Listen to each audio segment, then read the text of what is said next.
মঙলদৈ মাজিকুছি আৰু মঙলদৈ পাথৰিঘাট নামখলা মৈৰাবাৰীত সংযোগী হোৱা MPK পথৰ ৰূপ মাৰফাণ্ডত দৰঙৰ ব্যৱসায়িক কেন্দ্ৰস্থল নামখলা সৈতে সংযোগী মঙলদৈ মাজিকুছি আৰু মঙলদৈ পাথৰিঘাট পথছোৱা বৃহৎ আকাৰৰ পুখুৰী সদৃশ গাঁতৰ সৃষ্টি হোৱাত পথচাৰীৰ লগতে স্কুলীয়া ল'ৰা ছোৱালীয়ে দুৰ্ভোগ ভুগিবলগীয়া পৰিছে। অসম চৰকাৰৰ 10,000-12,000 টকীয়া আঁচনিৰে ঢাক ঢোল বজাই কথাৰ ফুলজাৰি মৰা বুলি অভিযোগ আনিছে আৰু লগতে কয় যে এই পথছোৱাৰে চকুমুদা খুলিৰ ভাও ধৰি মন্ত্ৰী বিধায়ক সাংসদ আৰু বিধানসভাৰ অধ্যক্ষও এই পথদিৰে সঘনে অহা যোৱা চলাই থাকে। অসম চৰকাৰৰ বৃহৎ গড়কাপ্তানি বিভাগক অনতিপলমে পথছোৱাৰ মেৰামতিৰ বাবে মুখ্যমন্ত্ৰী মহোদয়ক অনুৰোধ জনাইছে। আনহাতে পথছোৱাৰ মেৰামতি নকৰিলে অধিক ভয়ংকৰ দুৰ্ঘটনাৰ সংঘটিৰ আশংকা প্ৰকাশ কৰিছে একাংশ ৰাইজে।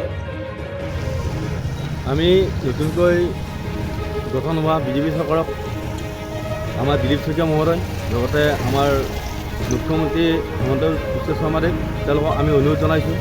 আমাৰ যিটো এইটো মঙলদৈ মাজিকুছি আৰু MPK পথৰ যিটো যাতায়াতৰ যিটো অসুবিধা, আমাৰ যিটো ঘাইপথৰ জৰাজীৰ্ণ অৱস্থা, সেইখিনি তেওঁলোকক অকণমান অতি সোনকালে গুৰুত্বভাৱে ল'বলৈ আমি অনুৰোধ জনাইছোঁ।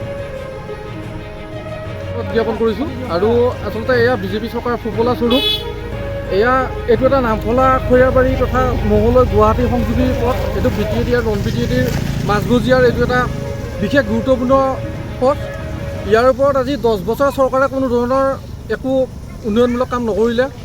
যোৱা মোটামুটি 5টা বছৰ দিলীপ শইকীয়া ডাঙৰীয়াই এনেকৈ অহা যোৱা কৰিলে। তাৰপিছত আমাৰ দুৰ্গাদাস বড়ো ডাঙৰীয়া প্ৰাক্তন বিধায়ক, এতিয়া নতুনকৈ এই সমষ্টিটো আমাৰ চিপাঝাৰত অন্তৰ্ভুক্ত হৈছে। চিপাঝাৰৰ বিধায়ক মাননীয় পৰমানন্দ ৰাজবংশী, তেখেতেও ইলেকশ্যনৰ সময়ত এইফালে প্ৰায় প্ৰতিটো দিনতে 2-3বাৰকৈ অহা যোৱা কৰিছে। কিন্তু আচৰিত কথা যে তেওঁলোকে দেখা নাপালে নে দেখা পায় নেদেখাৰ বাউতি দিছে নাজানো। আৰু বিজেপি চৰকাৰে এটাই পৰিচয় দিছে যে তেওঁলোকে 1200 টকা, 1600 টকা, 1500 টকীয়া এইবিলাক আঁচনিৰে তেওঁলোকে বৰ্তমান মানে জনসাধাৰণক এটা পপুলাৰ স্বৰূপ উদঙাই দেখাইছে।